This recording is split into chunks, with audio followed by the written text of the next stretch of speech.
Fala galera, está no ar, estamos de volta gente, estamos de volta. Fala galera, está no ar mais um episódio do Biomedcast. Aê!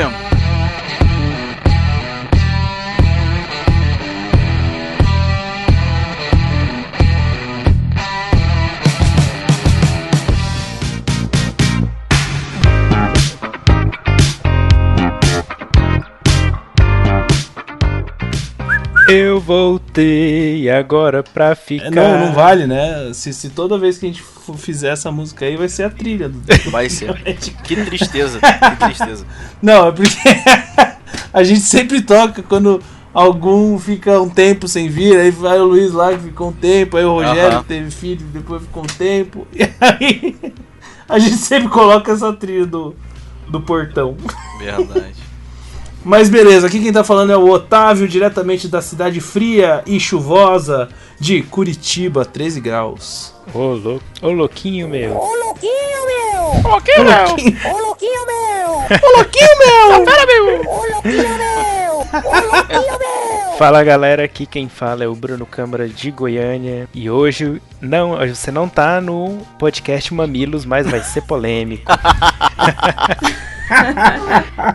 Eita, doido. Fala, gente, galera, aqui é a Carol. Tô aqui diretamente no quarto ao lado do Bruno. E pra quem ainda não viu nenhum episódio que eu participei, eu sou biomédica, sou doutoranda, fisiologia cardiovascular, e já vou logo avisando que eu sou contra os cortes na educação. Ó, spoiler! Ah, Gostei. Nossa. Começou bem. Vários spoilers aqui.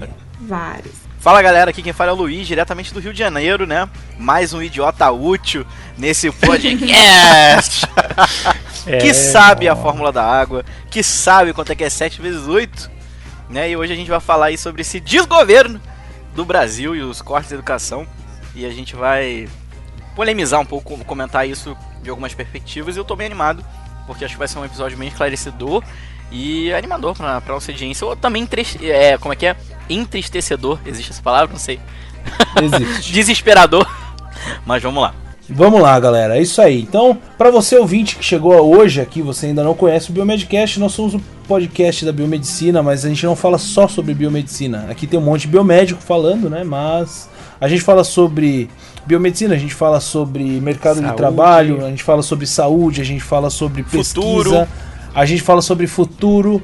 Obviamente, se a gente fala sobre pesquisa, a gente não pode deixar de comentar o momento que a gente está vivendo, né? Então, devido aí aos últimos eventos que a gente teve em nosso país, com os cortes que foram implementados pelo governo atual, a gente resolveu fazer esse episódio para trazer aqui algumas opiniões diferentes, né, sobre tudo que está acontecendo. Acho que diferentes ângulos, né? Acho que assim, opiniões diferentes em um certo ponto, eu acho que são um pouco diferentes, viu? Sim. Né? E eu acho que vale a pena você, ouvinte, você que tá achando aí que todo mundo aqui chegou agora e tá achando que todo mundo aqui é de esquerda, ou todo mundo aqui é de direita, ou todo mundo aqui é de centro, sei lá. Isso não tem nada a ver com direita, esquerda, centro, sei lá, não tem nada a ver com nada, gente. Assim, o intuito dessa conversa hoje aqui é trazer pontos de vista diferentes sobre o assunto que está acontecendo e para ajudar você, caro ouvinte, a formar sua opinião. Aqui, com certeza. Nós sempre tomamos muito cuidado para falar sobre política aqui no Biomedcast, né? Porque nunca foi um assunto, sempre foi um assunto meio tabu pra gente não tomar partido, não gerar conflito com você, né? Mas eu acho que o momento ele pede essa discussão e a gente vai trazer aqui, inclusive, participação de outros comentaristas que já tiveram aqui no Biomedcast, para justamente trazer outros pontos de vista para a gente, enfim, avaliar e pensar sobre tudo que está acontecendo e para você formar sua opinião. Certo? Fui claro? Claríssimo. Isso aí. Então, beleza. We don't need no education.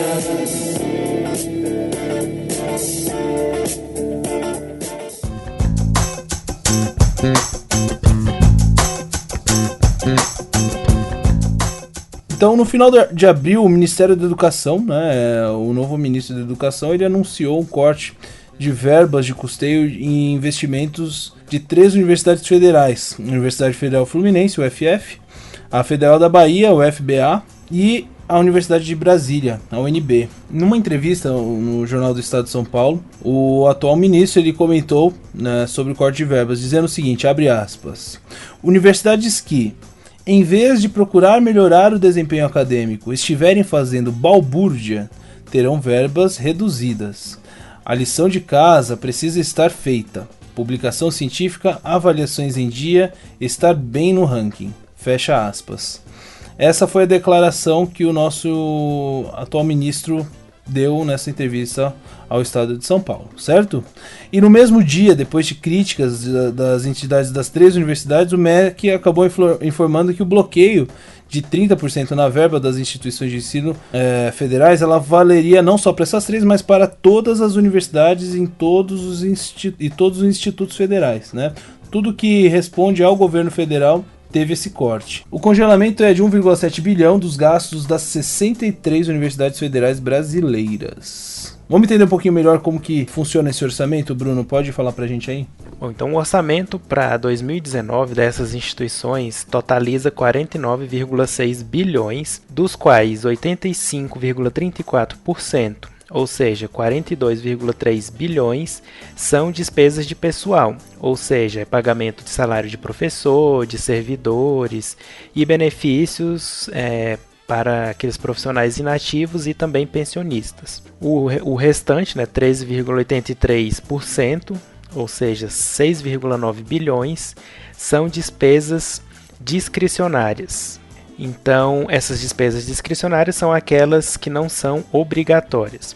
Então, segundo o governo, esse corte foi aplicado sobre os gastos não obrigatórios, que são esses discricionários, como água, luz, os profissionais terceirizados, obras, bolsas acadêmicas, insumos de pesquisa e compras de equipamentos básicos para laboratórios, por exemplo, luva, papel toalha, essas coisas básicas. Segundo a nota oficial do Ministério da Educação, não houve corte, e sim um bloqueio preventivo, que é o contingenciamento. E a medida foi tomada porque a arrecadação de impostos está menor do que o previsto, e o dinheiro pode voltar às universidades caso essa arrecadação suba. Com isso, segundo os reitores das universidades, o funcionamento das instituições fica prejudicado porque serviços como limpeza, segurança, laboratórios e pesquisas ficarão sem verba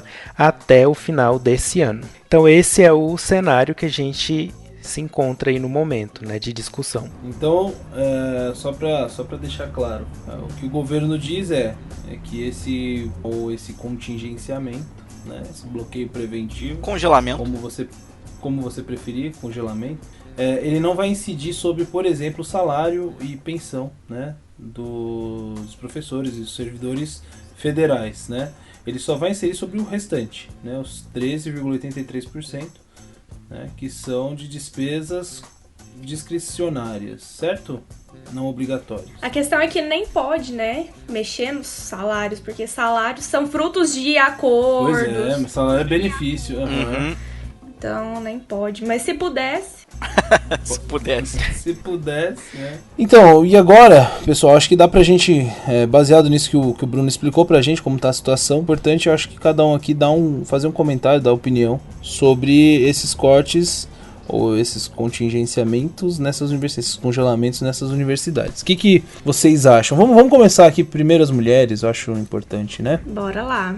Então, nessa última semana, toda essa discussão teve muito presente na universidade. Inclusive, essa semana agora, o reitor da UFG convocou todo mundo para uma assembleia onde ele explicou tudo o que realmente estava acontecendo. E realmente ele disse que com esses cortes, a universidade não vai conseguir se manter até setembro, no máximo outubro. E de acordo com o que a gente vê, que já que essas são gastos não obrigatórios, isso vai afetar os serviços terceirizados, ou seja, vai afetar até a senhora que limpa o chão do laboratório. Então, uma das estratégias que as universidades estão tentando seguir se realmente faltar, continuar cumprindo com esses compromissos e deixar faltar das empresas maiores. Então, no lugar de deixar de pagar o salário do pessoal,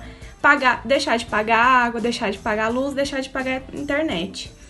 A questão é que é o seguinte, já teve corte anteriormente? Teve. A gente lembra, eu inclusive lembro que teve uma época da faculdade, eu não me lembro qual ano que foi, mas eu fiquei mais de 3 meses sem aula, sabe? De greve dos professores, então assim, já teve muita coisa. Atualmente, pro meu laboratório lá, que eu trabalho, conseguir se manter, a gente tira dinheiro do bolso, sabe? Então, coisa básica, assim, do dia a dia, a gente já compra. Ração dos animais, que a gente trabalha lá, é os professores que estão comprando sempre, sabe? A gente tem até que reduzir o número de experimentos por conta disso. Então, algo que já estava com o orçamento tão apertado, então, quer dizer, o carro que estava na reserva, agora vai ficar impossibilitado de andar. Então, isso vai ter, se continuar, vai ter um grande impacto.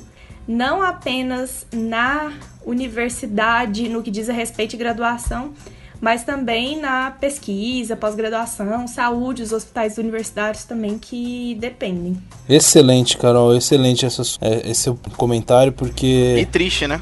Eu digo assim, excelente porque, assim, você viveu na pele, né, em vários momentos, então, Com certeza. eu acho que isso é super válido aqui para essa nossa discussão. Então, a minha realidade como pesquisador também, eu sou aluno de doutorado, faço meu doutorado em ciências médicas na área de medicina clínica e transrelacional. Diferente da Carol, a Carol tá numa universidade federal. Então, obviamente, ela foi muito mais afetada do que eu, que tô no instituto privado. Então, assim, existem uma série de regalias que por eu estar dentro de uma rede hospitalar, eu acabo tendo. Por exemplo, isso que a Carol falou, os insumos básicos de coisas do laboratório, isso a gente tem. Tem limpeza todos os dias, tem uma equipe muito grande. O que me afeta como cientista e etc e tal, é a questão de ver que, por exemplo, o meu caso é um caso muito raro e isolado. Mas quando eu olho pro lado e vejo meus colegas sofrerem, é o que dói. Por exemplo, pesquisas que eu tenho com colaboradores em institutos federais que estão passando por problemas já não estão andando mais. Então o laboratório está com uma dificuldade agora porque a gente tem muita colaboração. Só que os colaboradores não têm mais dinheiro, entendeu? Para tocar a parte da pesquisa. Então tem coisas às vezes que é tão urgente, um paper está saindo, mas o colaborador não tem dinheiro, que o próprio laboratório dá o dinheiro, entendeu? Então assim, o que a gente está se vendo é que nós estamos numa ilha, lá, ok, tudo tranquilo, e em volta da gente está a tempestade. E a gente, obviamente, acaba sendo afetado. Eu sei que não é para ser aqui um episódio de tomar partidos, mas eu não vou deixar de falar que, obviamente, eu sou totalmente contra esses cortes, congelamentos, da forma que você quiser falar, meu amigo. A cagada é da mesma forma. É a mesma, né? A consequência é igual. O que eu acho que acontece é que as pessoas não olham... por exemplo, pega o exemplo dos Estados Unidos. Qual depois do exército, obviamente, que existe mais investimento? Educação e ciência. Então, a ciência, por mais que você não esteja vendo, é o que move muito do país, das descobertas que esse país faz e que vai transformar aquilo em um produto, que vai transformar aquilo em uma tecnologia, só que as pessoas acabam não vendo. Tá aí um exemplo, né? Acho que todo mundo estava compartilhando hoje em dia, o Captopril, né? Um fármaco que foi descoberto lá na USP. Foi, gente. Captopril foi sintetizado. Ele é sintetizado do BJ-Pro 5A, um peptídeo que é derivado do veneno da jararaca. Eu trabalhei com peptídeo análogo a ele no TCC. Olha aí. Então foi desenvolvido pelo professor Sérgio Ferreira lá. Uma pessoa que era próxima assim, no nosso convívio e que com certeza usou de muitas bolsas, precisou de bolsas para isso, precisou de recursos para isso. Né? Então, assim, o grande problema é que às vezes as pessoas têm esse grande preconceito. Quando escuta falar bolsa, quando fala assim, nossa, mas você terminou a faculdade e ainda está estudando. Pois as pessoas, às vezes, a mentalidade dos brasileiros, infelizmente, eles não têm muito contato com esse meio de pesquisa. E aí a gente já vem tentando trabalhar com isso. É um dos pré-requisitos da CAPES lá para avaliação dos programas de pós-graduação já há alguns anos. Então, aqui, pelo menos no programa de pós-graduação que eu tô, a gente já faz uns 4 anos que a gente vai nas escolas para mostrar para as crianças o que a gente faz. A gente tenta conscientizar, mas assim, a parcela da população que entende o que é ser um pesquisador e qual o impacto disso na sociedade é muito pequeno. Não, e isso que a Carol falou de você levar para a escola, isso é muito importante. Comunicação científica, divulgação científica é o que você vai ter essa conexão entre o cientista e a população. Porque, gente, as pessoas que estão pagando a grande maioria não, sei lá, 99% das pesquisas é o povo. Nesse dinheiro vem do povo. Então é direito do povo saber o que você faz. Esses dias eu fiz uma publicação no meu Instagram, onde eu falo, a herança, o conhecimento gerado pelo cientista é de todo mundo. Essa é a nossa herança. Entendeu? Assim, as pessoas leigas, elas não vão entrar no PubMed, vão discutir, vão escrever meu nome, o da Carol, vão ver, e quais artigos eles deixaram por aí. Não, vão ser as coisas que a gente construiu no nosso doutorado, as nossas pesquisas, que de alguma forma vão impactar a vida delas, que elas nem vão ver. Entendeu? É a herança. E se você não tem investimento, se as pessoas acham... eu acho inacreditável, como que tem que dar R$1.500 para um mestrando? Pra estudar? Você tá ganhando pra estudar? Você tinha que estar pagando. É absurdo, entendeu? E assim, vai muito, obviamente, da falta de educação das pessoas, no sentido de saber o que é aquilo. E agora a gente vê que a gente tá lutando contra, porque o próprio governo é contra. O próprio governo é contra esses avanços. Você pode me dizer 1000 vezes, são medidas necessárias, não sei o quê. Eu entendo que a gente precisa de reformas, a gente precisa de mudanças, a gente precisa rever uma série de coisas. Inclusive, a questão de bolsas. Vai dar bolsas para lugares que são mais bem avaliados, você vai ter que uma produtividade, tudo bem, isso tudo é válido, é uma questão de você encontrar uma forma. Agora, você chegar e falar, não, vou congelar tudo, é você parar, no meu ver, né, na minha opinião, é você estancar, parar de vez o avanço do país. A gente vai avançar em coisas que não são relacionadas à educação e ciência.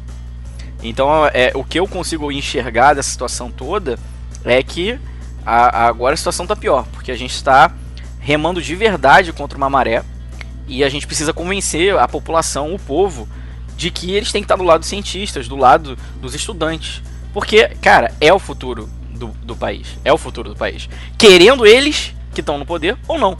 Entendeu? Uma hora eles vão morrer. Então, assim, a galera que tá aqui é a galera que vai chegar lá. Eles não são pra sempre. Então, eu achava, obviamente, no lugar deles, que eu falei, um lugar melhor pros meus filhos, vou precisar investir em educação básica. Vou precisar investir em ensino superior. Mas, aparentemente, é o que não acontece, infelizmente. Eu vejo o Brasil do ladeira abaixo. E é a realidade que tá acontecendo agora. Eu vou falar a minha opinião. Eu, assim, sou contra, mas eu não sou totalmente contra, sabe? E olha, assim, eu fiz o mestrado, né, na Universidade Federal, sei como é que é a labuta do dia a dia, a gente tem que tirar leite de pedra para conseguir fazer uma pesquisa no Brasil, né, e já está muito racionado o dinheiro. Só porque o que eu vejo, né, no atual governo é uma guerra ideológica para separar a população. Sabe? Parece que o governo ainda está na campanha, ele está governando só para as pessoas que votaram neles, não para o Brasil inteiro. E isso gera um grande problema.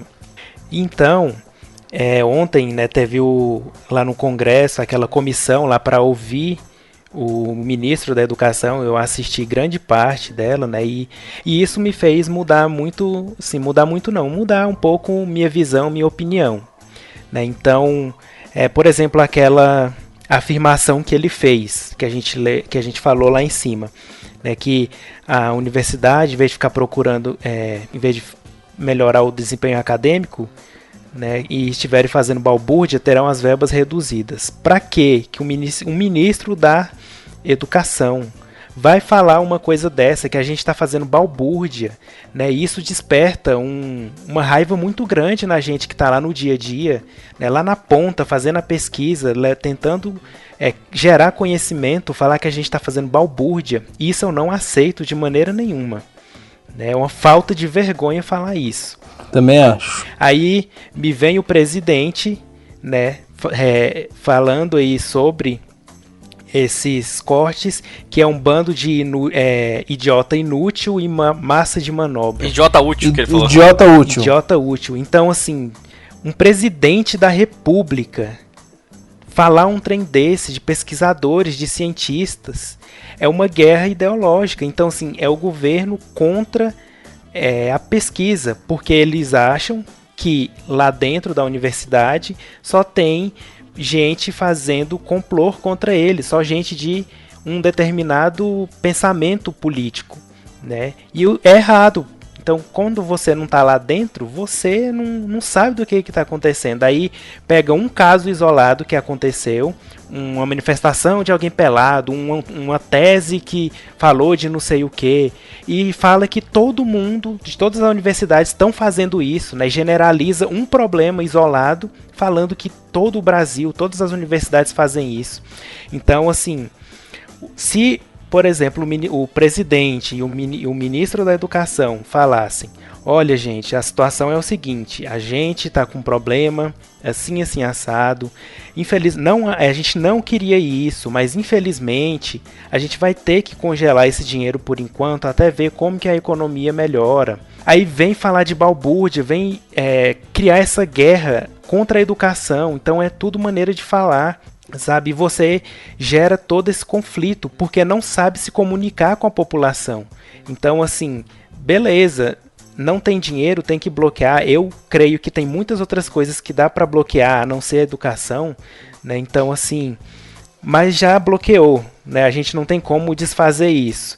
Mas falar que é por causa de balbúrdia, falar que é porque a gente é idiota, né? Então, assim, as razões, os motivos pelos quais eles alegam esses cortes são inaceitáveis. Isso eu não aceito de maneira nenhuma. Então, aí ontem também o ministro falou que tem que ter mais gente sendo formada como técnico. Então, assim, eles não querem pessoas pensantes, críticas, formadas na universidade. Eles querem pessoas que saibam apertar um parafuso, fazer uma profissão, sabe? E é isso, sabe? Que as pessoas têm que ser só um emprego, trabalhar o resto da vida e aposentar. Então, um presidente, um governo que pensa isso da população, o Brasil não vai crescer enquanto essa mentalidade aí for desse jeito. A questão é a seguinte, assim, independente de quem cada um votou, acho que agora não deve existir mais essa polarização, eu sou a favor, eu sou contra o governo. Todo mundo tem que ser a favor ou contra a educação. Mas o que a gente observa é que essa está sendo uma manobra muito grande para a aprovação da reforma da Previdência. Porque, e que inclusive é um assunto que em todas as manifestações vem surgindo também. Porque tudo que a gente observa nas falas do ministro e nas falas da parte da bancada que é a favor dele, é que assim, se não tem dinheiro agora, mas se aprovar a reforma da Previdência, a gente descongela. Sabe, a todo tempo ele tá falando isso. E esse discurso, ele é muito pautado também nesse preconceito que a maioria das pessoas que não teve contato com uma universidade tem. Porque quando o governo cria essa imagem de quem tá lá, é tudo só fumando maconha e participando de um monte de festa, é ritual satânico, saiu lá também, assim, um tanto de coisa que eu já perdi as contas de quanto tempo, acho que coisa de 7, 8 anos que eu tô na universidade. Eu nunca vi, sabe?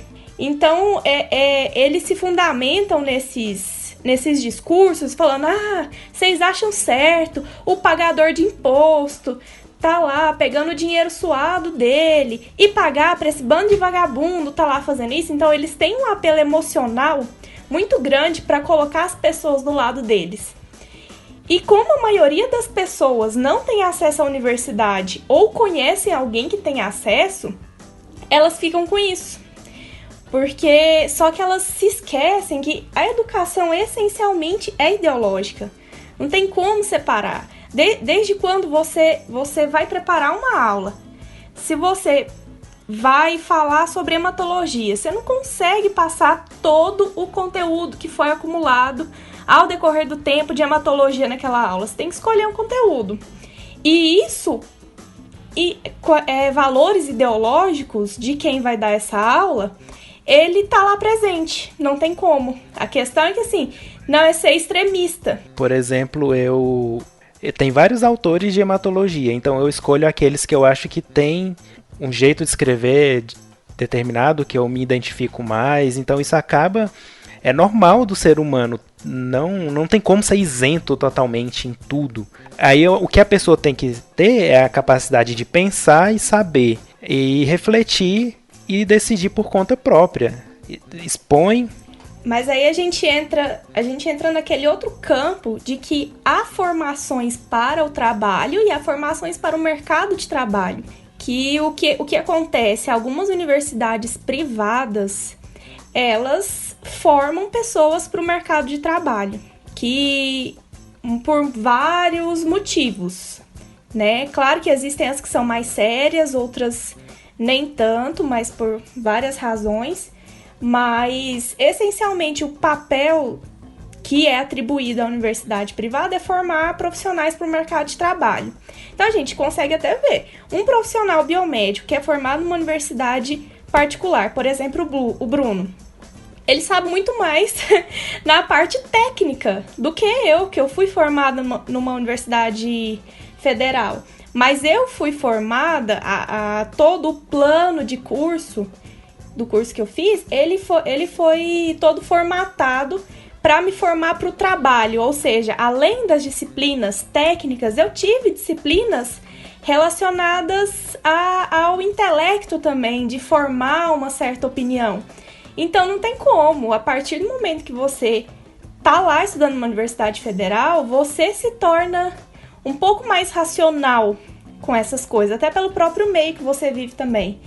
Então o que a gente vê é que esse governo tá querendo transformar todas as formações para o mercado de trabalho. Isso é um grande problema, porque no lugar de investir nas universidades públicas, que são públicas, são do Brasil, são do povo, eles vão investir principalmente nas universidades privadas. E o que isso vai fazer? Isso vai enriquecer algumas pessoas. Então, se um aparelho poderia ser comprado na universidade pública e é comprado para a privada, você está enriquecendo um certo grupo, uma certa pessoa, sabe? E não o país. Isso não é algo que volta para o país. E assim, cada vez mais a educação pode vir a ser tratada como uma mercadoria, que é um outro grande problema. A gente já viu um socateamento aí do ensino superior, né, muito grande. Os cursos da saúde, EAD, várias disciplinas à distância, né, então muito interesse no dinheiro da mensalidade. É uma série de fatores aí, né, que vem contribuindo para isso.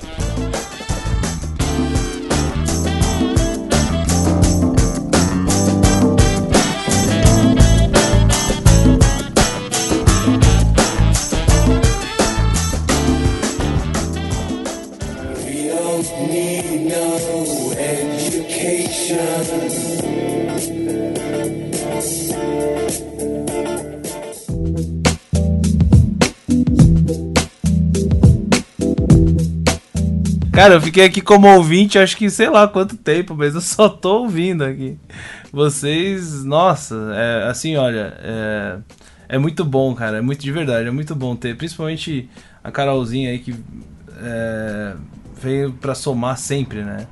E ouvir uma opinião diferente da nossa, que eu tô acostumado com a opinião de cada um de vocês, né? Mas chega a Carol aqui com os dois pés na porta, falando, ó, é assim, beleza? Ai, gente, nossa, vocês nunca mais vão me chamar, porque toda hora eu interrompo todo mundo. É agora que a gente vai te chamar mais. Mas Maria. é porque realmente, assim, essas semanas têm sido bem punk, assim, sabe? No meio, inclusive, quase ninguém tá conseguindo fazer experimento e lidar com as coisas, porque tá complicado. Até projetos de vida, assim, estão em jogo, sabe? Isso leva uma ansiedade muito grande. Então é complicado. Ainda mais quando mexe com planos nossos, a gente fica mais puto ainda. Exatamente. Porra, óbvio que a gente fica muito tocado, que nem eu falei. Pra mim, eu fico muito chocado em ver muitos colegas meus das federais sofrendo e tal, mas obviamente quando é uma coisa relacionada a você sente mais, e é os seus planos, obviamente, é normal do ser humano, dói muito mais. E isso acaba deixando a gente muito, muito irritado, mas acho que isso que é importante, acho que o Otávio até poder soltar o verbo, eu acho que é importante isso, porque uma coisa pelo menos que eu acho bem legal da gente, e agora também vendo a opinião da Carol, é que eu acho que e isso também é uma coisa do cientista, por mais que a gente sofra uma pressão muito grande, e a gente também esteja em um ambiente muito instável, a gente ainda consegue raciocinar para emitir a nossa opinião. Se eu fosse qualquer maluco, eu ia estar falando assim, tem que botar fogo nesse governo, botar os filhos da mãe, e que não sei o que. Eu ia estar fazendo basicamente o que o nosso presidente faz, né? E também pessoas de completamente oposto do Bolsonaro também fazem. E aí você também é o filho da mãe, vão matar você. A gente tem que parar e ser racional. A gente tem que entender que esses congelamentos, cortes, como vocês quiserem chamar, né? É a mesma coisa, gente. No final das contas, é prejudicial. Não importa o seu espectro. Entenda que essa manobra feita foi ruim. E agora o que a gente tem que falar são dessas consequências, são desses cortes que vão demorar para cicatrizar, que foram feitos na educação e na ciência brasileira. Então a gente tem que parar, raciocinar com calma, não sair apontando dedo nenhum. E eu acho que é isso que a gente está tocando bem até agora. Então, pessoal, é o seguinte, minha opinião é a seguinte. Eu acho que eu penso de forma bem semelhante ao Bruno. Na verdade, eu poderia dizer aí que 99% das coisas que o Bruno falou, eu posso fazer como as minhas palavras, assim. Eu sou um cara que é bem aquilo que a Carol também comentou, né? Eu acho que eu não fui eleitor do Bolsonaro, mas não é porque ele ganhou que eu vou torcer contra, né? Eu torço para o Brasil. Para o Brasil. Exatamente, eu torço pro Brasil, né? E se é ele que tá no comando do Brasil, pô, tem que torcer pra ele, né? Óbvio que eu tenho que torcer. Só que ele não me ajuda, cara. Ele não me ajuda. Me ajuda a te ajudar, querido. Você tem que me ajudar, né? Às vezes eu acho que o Bolsonaro ele não tem amigos. Porque se ele tivesse amigos, dá uns toques, eu acho que algum amigo falaria, pois é, cara, pode falar o que você quiser, só não fala isso. E não tem um amigo lá pra chegar e falar pra ele, ó, se você falar isso, vai dar merda. Não tem ninguém. Eu acho que até tem. Eu acho que cara, é o jeito mas dele. Eu tenho amigo, né? Mas enfim, né? Peraí aí, vai todo mundo tomar no cu, toma iniciativa, filho da rua. Olha aqui, todo mundo. Olha aí. Tá ok. Tá ok. Então, assim, que eu penso, gente? Eu sinceramente, eu tenho uma visão que eu acho que é aquela visão que eu acho que alguns aí já devem ter lido, ouvido ou visto coisas a respeito, que a gente precisa investir mais em educação básica. Mais em educação básica do que em educação superior? Não sei, talvez, eu acho que sim. Porém, eu acho que assim, não é dessa forma. Eu acho que o governo errou da forma como ele fez, porque a partir do momento que você usa uma base ideológica para fazer tomar uma ação, cara, e isso tava no discurso do Bolsonaro no primeiro dia de governo, cara. Ele falou que não ia ter a porcaria do negócio ideológico, velho. Eu lembro, isso tá lá no discurso dele, meu. E um monte de ai, eu ia falar. Eu vou falar que um monte de bolsominion que foi lá, velho. Um monte daqueles bolsominion que foram aplaudir tudo que ele foi falar lá na porra do discurso. Hoje, tão aí, eu sou a favor da educação, cacete, velho. Né? Então, assim, que eu acho? Eu acho que você basear o seu governo numa ideologia só porque o cara é contra você e você toma. Além de gerar um problema por uma questão ideológica, você tá generalizando um monte de gente que votou em você, cara. Tem um monte de gente que votou que é estudante de ensino público, de faculdade pública, é professor de escola pública, de universidade pública. Tem um monte de gente que votou em você. E como que o cara me fala que esse eleitor é um que tá fazendo balbúrdia, cara? Não, teve um monte de professor de federal botou a cara a tapa, porque eu acho que realmente isso eu admiro nas pessoas, cara. Assim, eu não tenho nenhuma treta. O cara, votei no Bolsonaro, vou te odiar mortamente. Votei no Lula, vou te odiar mortamente. Até porque eu não votaria nem no Bolsonaro nem no Lula. Então, assim, só pra falar. Eu também não. Nem eu. Esse que foi o problema. Esse que foi o problema. Pois é. Então, assim, polarizou tanto que eu falei, meu Deus, pra onde que eu vou? Entendeu? Então, assim, muitas pessoas que votaram no Bolsonaro, que são professores de institutos federais, são pesquisadores, essa galera que o Bolsonaro também tá falando que é idiota útil. É porque aquela coisa, um grande problema de qualquer tipo de governo desse tipo, que tenta utilizar chamar a atenção. Gente, é como se fosse fazer mágica. Como é que o mágico consegue fazer? Distraindo. Então o cara tá com uma mão aqui, olha pra minha mão e não sei o que, mas a mágica ele tá assim, olha pra minha mão direita, não sei o que, e a mágica tá na mão esquerda. Você não vê. Então basicamente é isso que o Mas tá claramente na sua Mas cara. tá na sua cara, basta você querer olhar. Então assim, isso é uma atitude desse tipo de governo, que você vai chamar pra um canto, olha aqui, ó a galera mijando no cabelo do outro, ó a galera pelada, ó não sei o que, sendo que é uma minoria. E aí o resto todo tá ali do outro lado. Mas ele consegue chamar atenção pra uma visão. Então assim, ele também não tá vendo que ele teve esse tipo de eleitor. E eu nem sei como é que essas pessoas devem se sentir ouvindo isso. Entendeu? Então assim, eu admiro quem realmente, foi obviamente, você ser do mundo federal, bater no peito, vou votar no Bolsonaro, cara, é uma coisa, a gente sabe que não é fácil. Admiro essa galera que teve essa ousadia de falar, não vou votar nele, porque eu acredito que vai mudar o Brasil, porque eu não sei o que, não. Cara, beleza, eu respeito a opinião de todo mundo. Agora, você não vai me falar que votou no Bolsonaro, ele é o melhor do não sei o que, ele vai salvar o Brasil. O cara faz uma merda dessa, né? Mas aí também daqui a Bolsonaro vai chegar e vai dizer que não foi ele, foi o ministro da Educação. Não, mas não fui eu. Eu não parei. Toquei, parei que não. Ele que vai. Entendeu? Então assim, ele vai a mágica, galera. Não fui eu. Não, e digamos de passagem que esse já é o segundo ministro da Educação em 4 meses. Não, porque o primeiro era um maluco, parecia que tinha fugido do hospício aquele cara também, né? Gente, eu acho que o mínimo que tem que fazer pra entrar no governo é psicotécnico de autoescola, nem isso o cara faz. Pré-requisito. Pré-requisito. E aí entra uns loucos desse. Mas assim, cara, o que eu quero passar pro nosso ouvinte não escolha um lado. Não eu sou desse lado. Cara, veja opiniões. Eu sou uma pessoa que eu me levo muito, em vez de falar que eu sou de um espectro político, eu vou muito pelas opiniões, pelas coisas que eu acredito que seja certo. Por exemplo, esse governo de alguma forma me esperançou na área financeira, na área econômica. Falei, pode ser que teremos mais aberturas. Obviamente com moderação. Coisa que eu acho que se fosse um outro governo não teria. Agora, entendeu? Então assim, só que aí vá nas coisas boas, que eu também torço pra que dê certo. Mas é que nem o Otávio É falou. o futuro do Brasil, né? Então a gente quer o Brasil lá na frente. Só tá faltando alguém bater na cabeça dele do Bolsonaro, um amigo dele lá, seu melhor amigo, falou assim, meu querido, você tá maluco, fazendo merda, escolhe aí. E uma coisa assim, uma palavra que ele fala já tem um impacto no mercado financeiro, né? Então, mesmo na parte da economia que ele veio, né, para mudar e tudo mais, né, as baboseiras que ele fala tem impacto. Que eu tava falando pro Luiz.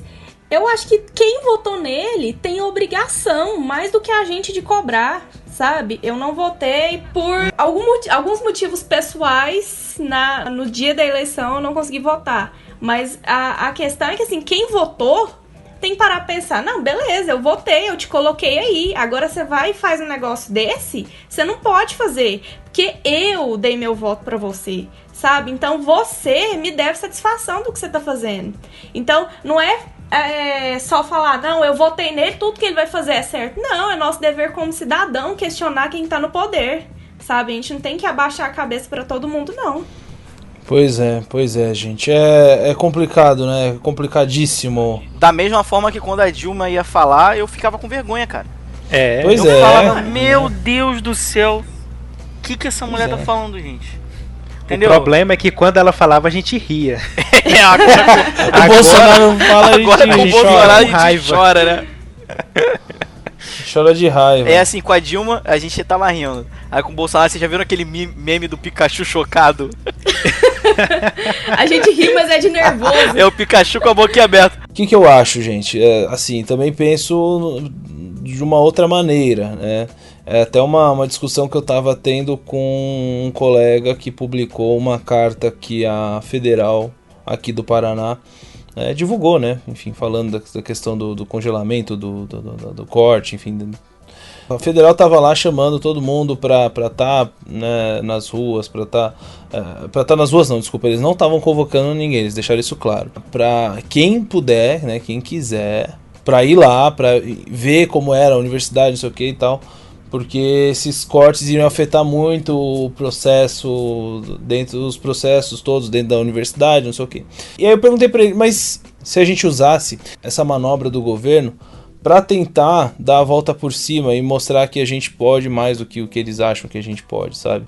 Se a gente chamasse iniciativa privada, como alguns aí até falaram, né, que funciona fora do país, se a gente chamasse a iniciativa privada para financiar alguns estudos desses, para ajudar com alguma doação de alguma coisa, entendeu? É possível fazer isso, né?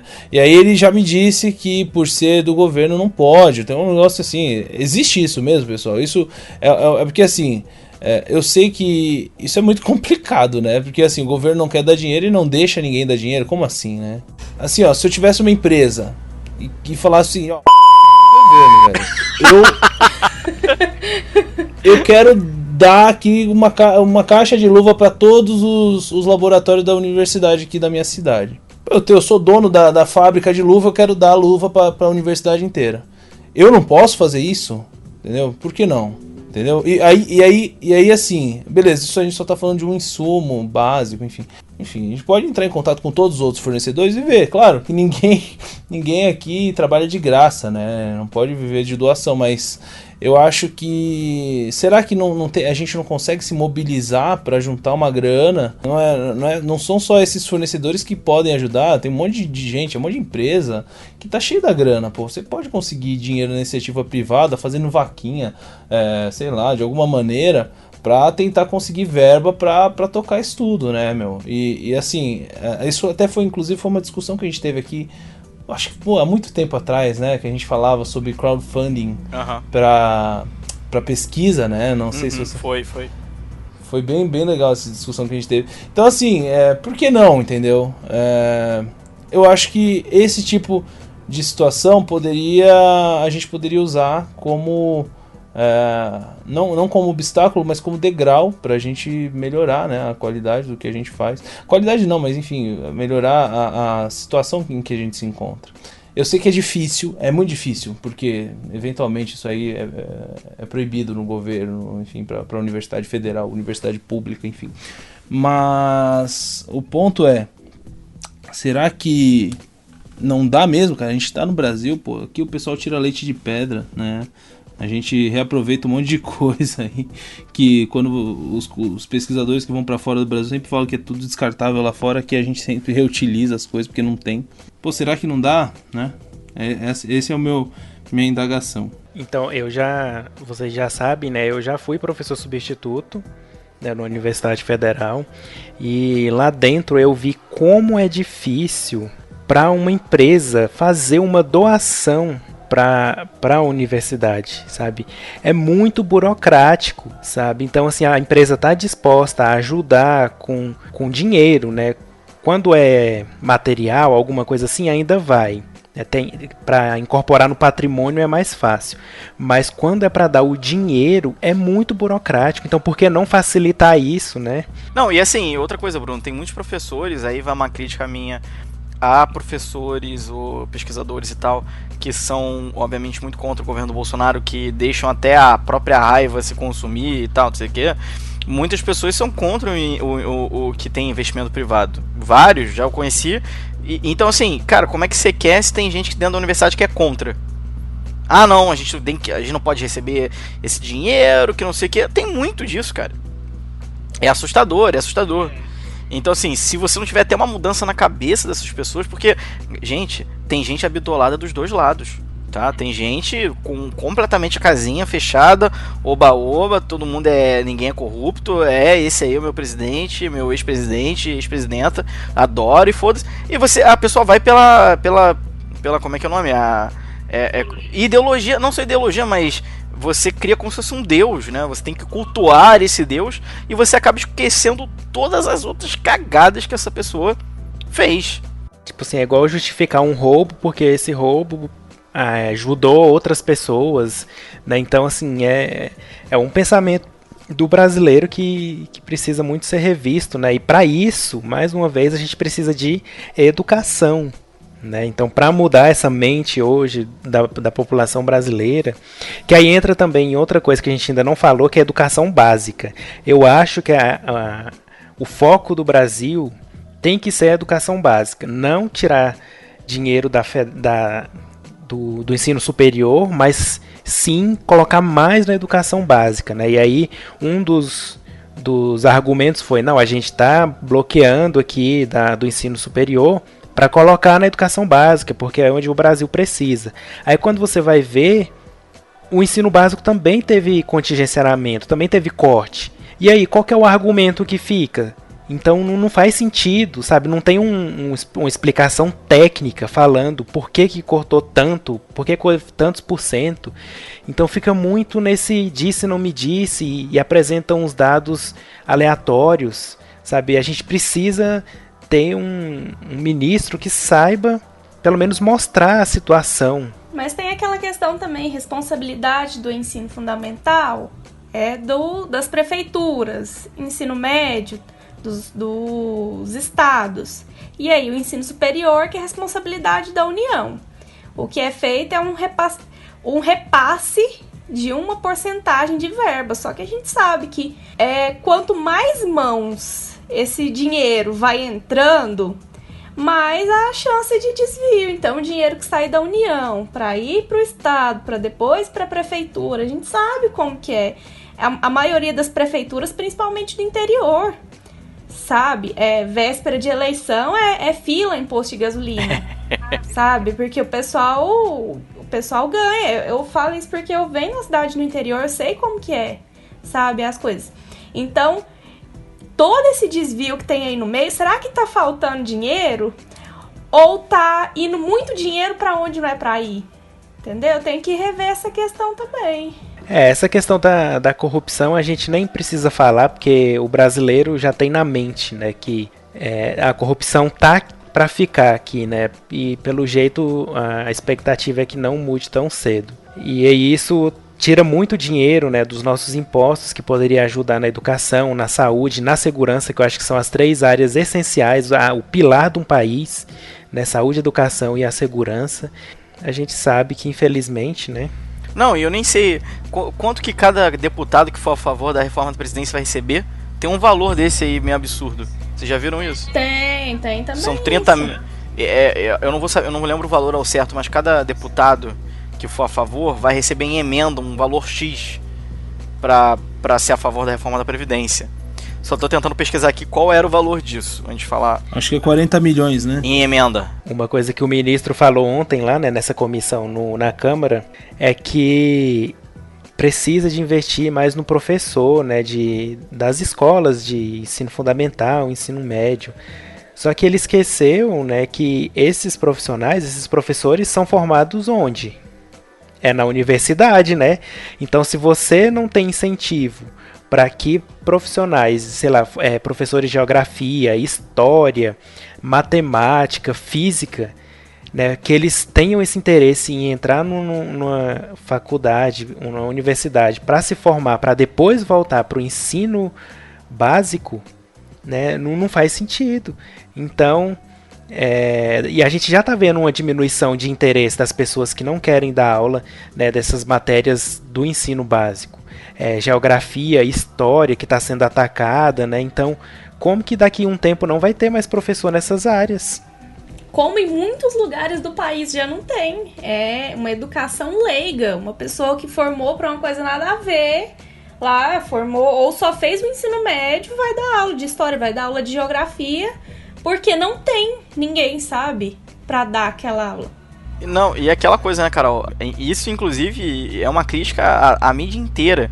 A gente só tá falando, a gente só mostra grandes capitais. A gente não vê qual é a... Gente, isso que a gente vê é a ponta do iceberg. O Brasil é o resto. E a galera lá do norte, nordeste, lá pras áreas mais afastadas. Que tipo de educação que essa galera hoje recebe? Você imagina tirar ainda mais. Você vai ainda desestimular a ida de profissionais, de pesquisadores, de professores que queiram construir alguma coisa para lá, porque não vai ter investimento, não tem o mesmo dinheiro. Por exemplo, a Universidade do Amazonas não tem o mesmo dinheiro que a USP ou o FRJ tem. Aqui em Goiás a gente já tem menos dinheiro do que alguém que tá no Sudeste, igual vocês, pra ir, sabe? Aqui já é bem menos. Você imagina lá pro Amazonas? Caraca! E assim, o ministro falou também que uma maneira de incentivar esses professores é, por exemplo, um aluno que tirou uma nota muito alta no Enem, para ele ser incentivado a escolher essas disciplinas, né, física, matemática, geografia, história, ele receberia um salário para poder estudar e depois voltar, né, sendo professor lá no ensino básico. Então, tiraria uma nota boa no Enem, e aí receberia um salário, né, provavelmente, sei lá, do governo federal, para ele voltar e ser professor lá depois. Isso só mostra o quanto ele é desinformado. Porque tirar nota alta no Enem, tirar nota alta no vestibular, não quer dizer que você é mais ou menos inteligente. Vamos lembrar que é uma prova e que provas a gente aprende a fazer a prova, sabe? Não necessariamente uma pessoa que sabe muito vai tirar uma nota muito alta. E além disso, existem vários programas de incentivo já, sabe, nas universidades, pra quem faz licenciatura. Pessoal, tem gente que durante o estágio ganha bolsa, tem vários programas. Mas é uma desinformação, assim, a respeito do que realmente acontece, sabe? No lugar de ter estudado como é todo o processo. E o que mais choca a gente é que ele é professor, né? Era professor da universidade, acho que da Unifesp, não era? É, lá de São Paulo, o ministro, se você não me engano, ele ainda é, né? Ele pediu um afastamento lá, ele até falou que demorou pra conseguir Ele é professor da universidade, concursado. Então, como que um professor de uma universidade que tá lá todos os dias, sabe, não tem conhecimento dessas coisas? Isso é o que mais choca a gente. Tem que ver também, assim, ele tá dentro de um governo, então, assim, às vezes uma coisa que ele não seja totalmente a favor, mas ele vai ter que agir de uma forma, sei lá, né, pode ser também. E aí acaba falando essas coisas e tudo mais por causa do pensamento geral do governo, né?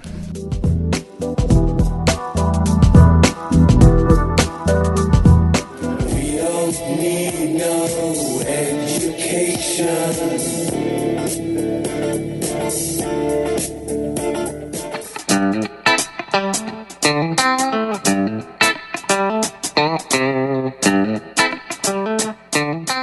Só na primeira parte aqui a gente já tá em 1 hora de conversa. É pano pra manga que a gente tem aqui pra falar. Isso eu acho que é assunto reprimido no Biomedcast. Não, e vamos listar lá. A gente já falou de pesquisa e ciência aqui no Brasil no episódio 15 e 16, que a gente fez um episódio em português e um em inglês. No episódio 52 a gente falou de divulgação científica, né, que é importante para a população saber o que a gente está fazendo. O 77 a gente falou de mestrado e doutorado. A gente já estava vendo, né, se ainda valia a pena fazer ou não. Não vale. Assim, atualizando. Corrigindo minha opinião naquele episódio, não façam. Brincadeira, No episódio 86 a gente falou de divulgação e comunicação científica. Então, assim, a gente vem, desde que o Biomedcast foi criado, levando esse ponto de vista, falando da pesquisa no Brasil, de como poderia ser melhor. Né? Então não é uma coisa que a gente veio do nada hoje e falou. A gente já tem todo um processo aqui. Todo mundo aqui tem um pezinho na universidade, ou no mestrado, no doutorado. Né? O Luiz tem até experiência em outro país, em outra universidade. Né? Então, assim, eu venho de uma faculdade particular que fiz um mestrado numa federal. Então, assim, a gente tem vários pontos de vista diferentes, né? Várias experiências diferentes para passar para vocês. E né? vai ter aquele comentário, né, Bruno? Vocês não sabem de nada. Vocês estão falando de tudo errado. E assim, o cara nunca fez nada, entendeu? Então, assim, é complicado. Assim, gente, então eu acho que assim, é complicado a gente tomar partido, né? Mas nessa discussão não tem como. Eu acho que é consenso aqui, a gente acha que, assim, não é consenso, né? A gente diverge em alguns pontos das nossas opiniões, mas todo mundo aqui, eu acho que você aí que tá... A prioridade é a Exatamente. educação, né? Você aí que tá ouvindo a gente também, eu tenho certeza que você acha que a prioridade é a educação, né? Não é porque, isso é uma coisa que eu recebi bastante no WhatsApp aí do Bolsominions, e não encher, se você é um Bolsominion, não acho que eu tô te ofendendo, eu só tô querendo te colocar num grupinho aí de pessoas que defendem o Bolsonaro, tá bom? O que eu acho, cara? A pessoa justifica o seguinte: sempre houve corte, por que agora você tá reclamando? Porra, por que eu não vou reclamar? Eu sempre reclamei. Como assim nunca reclamei? A Carol veio aqui pra provar pra gente que ela reclamou. Poxa, ela ficou 3 meses sem aula. Não, e teve reclamação sim, teve vários protestos. Imagina, né? Então assim, não tem essa, cara. Teve protesto em a maioria dos anos. Exatamente, teve protesto. claro que teve greve. Assim, ó, é só você, a pessoa fala assim, ó, tem um vídeo que eu recebi falando assim, pra você que não tem memória, pra você que não lembra, né? E aí mostra lá uma entrevista do Lula falando do corte de gasto, né? Na época do governo, o Lula como presidente, falando que vai ter um corte para as universidades. E aí, eu só que como é grupo de família, eu tomo cuidado, e não é minha família, então eu tomo cuidado para não expor, né? Porque a gente que é casado tem que tomar cuidado. Sempre é bom evitar a fadiga. Exatamente. E aí, mas dá vontade de falar o seguinte: eu tenho memória, eu lembro dessa época, assim, e eu lembro que tem alguns colegas que estudavam na Federal que ficavam sem aula durante 3 meses.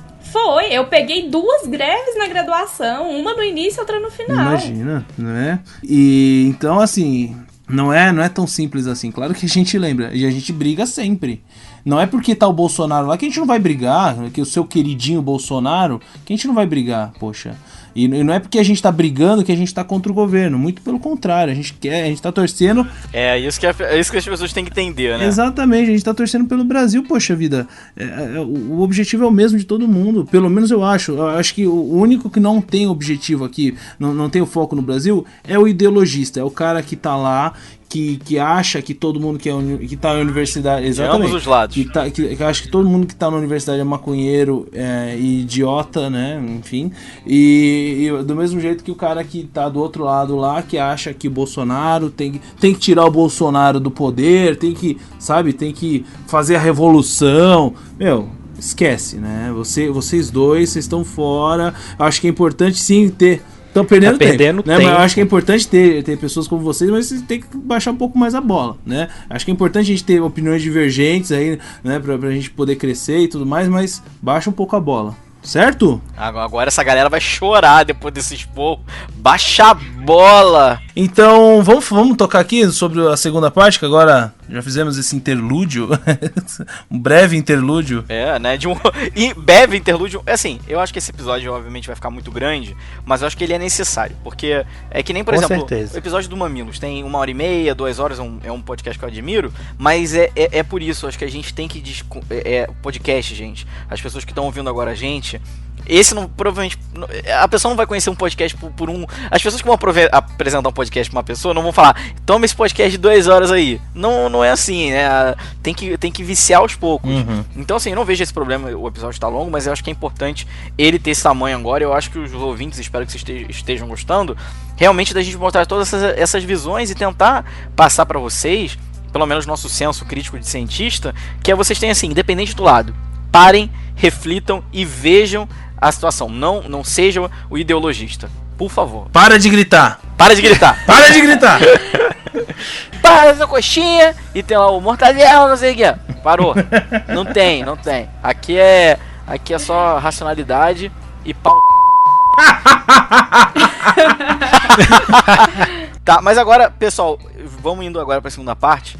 Que obviamente esse episódio já tem aí uma horinha e pouco. Que eu acho que agora a gente tem que falar. A gente falou sobre... A gente deu o nosso panorama, nós demos as nossas opiniões, nós convergimos, cada um deu o seu ponto de vista, e eu acho que isso foi ótimo. Acho que tá bem claro aqui a visão que em comum que a gente tem não somos a favor do que foi feito, porém temos ali, cada um tem sua visão como poderia ser feito, sou a favor de uma mudança, etc. Mas agora a gente tem que falar de uma outra coisa, que aí afeta diretamente, acho que as pessoas que estão nos ouvindo, que são estudantes, pós-graduandos, que foi a questão do congelamento de bolsas da CAPES. Então, isso ali também realmente foi uma coisa que impressionou. Só um ponto, pelo amor de Deus, deixa eu falar. Já que a gente tá podendo falar, deixa eu só falar uma coisa. Só uma coisa que eu esqueci de falar. Eu esqueci e eu acho que é importante.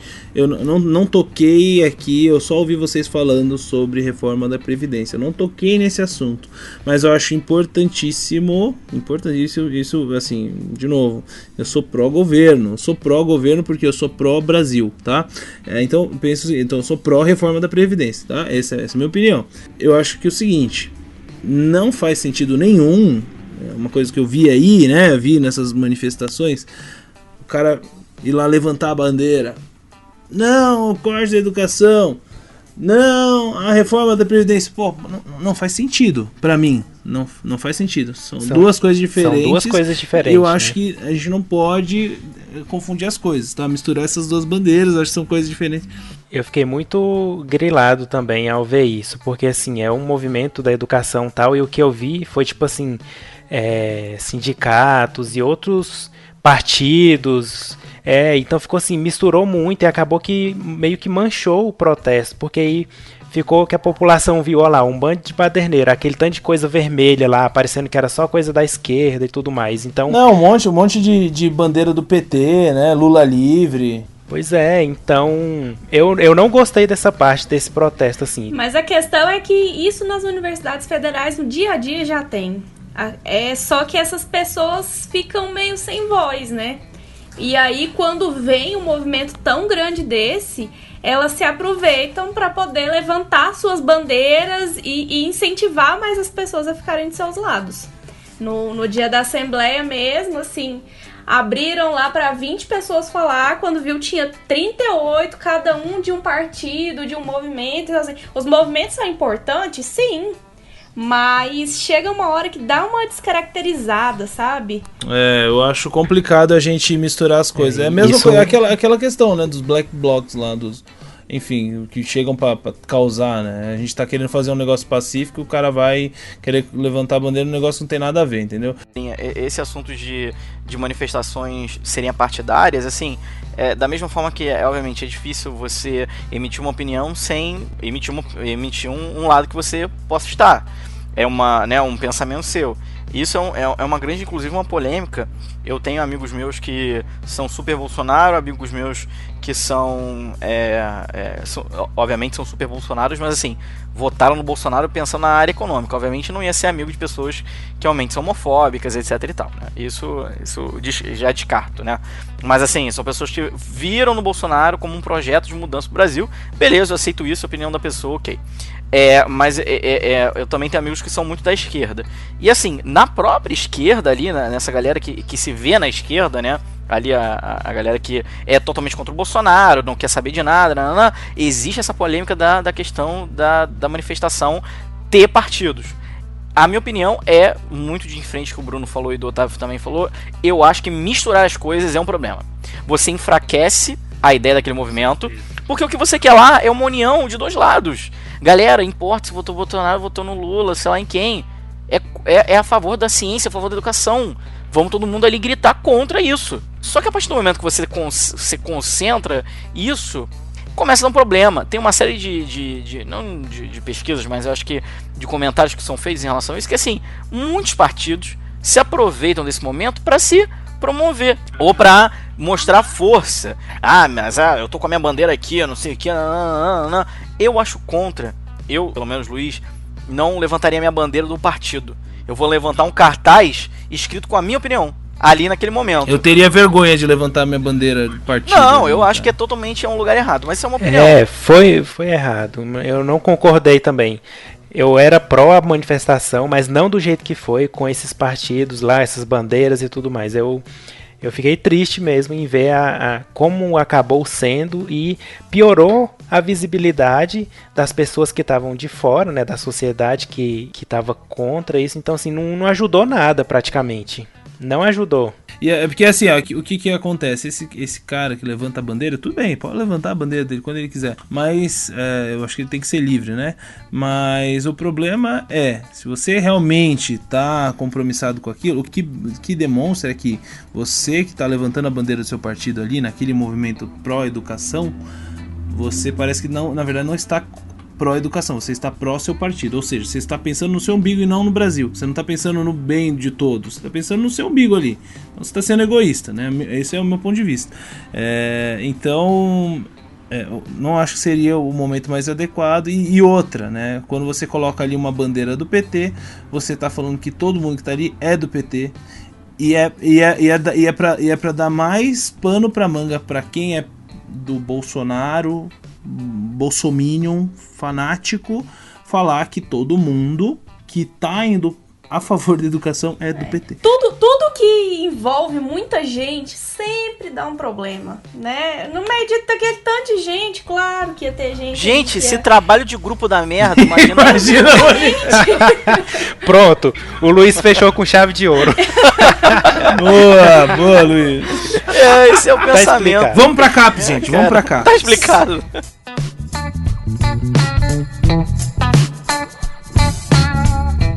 We don't need no education.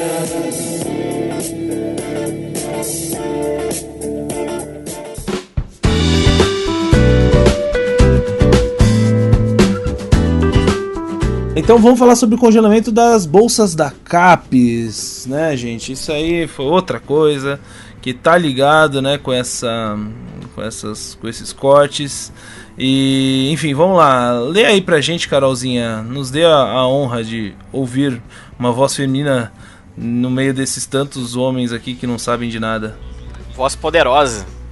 Até que enfim, né, pra representar todas a maioria das biomédicas, né? As nossas, né, queridas biomedicats. Olha. Então vamos lá. No dia 8, a CAPES congelou 4.798 bolsas que não estavam sendo utilizadas no mês de abril. A medida é parte das ações da instituição para cumprir o contingenciamento na administração pública federal. Após o anúncio desse congelamento, as bolsas de programas com notas 6 e 7 e de doutorandos que estão no exterior foram desbloqueadas, e o número de bolsas congeladas abaixou para 3.500. Segundo Anderson Correia, que é o presidente da CAPES, somente as bolsas ociosas foram bloqueadas, que a gente vai discutir a respeito.